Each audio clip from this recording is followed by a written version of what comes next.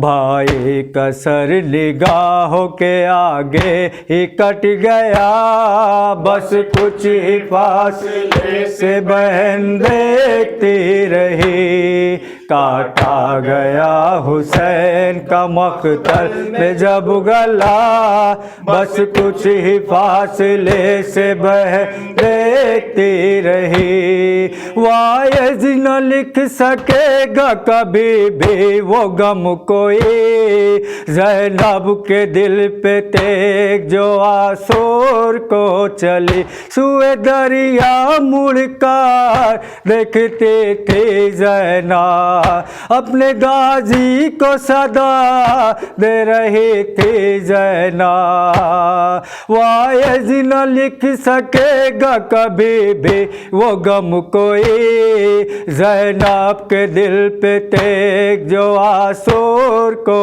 چلی، بھائی کا خون خاک میں ملتا رہا رضا، بس کچھ ہی فاصلے سے بہن دیکھتی رہی، کاٹا گیا حسین کا مقتل میں جب گلا، بس کچھ ہی فاصلے سے بہن دیکھتی رہی، السلام علیکم یا ابا عبداللہ، السلام علیکم یا ابن رسول اللہ، السلام علیکم ورحمۃ اللہ وبرکاتہ، السلام علیکم یا وارث آدم صفوۃ اللہ، السلام علیکم یا وارث نوح نبی اللہ، السلام علیکم یا وارث ابراہیم خلیل اللہ، السلام علیکم یا وارث موسیٰ کلیم اللہ، السلام علیکم یا وارث عیسیٰ روح اللہ،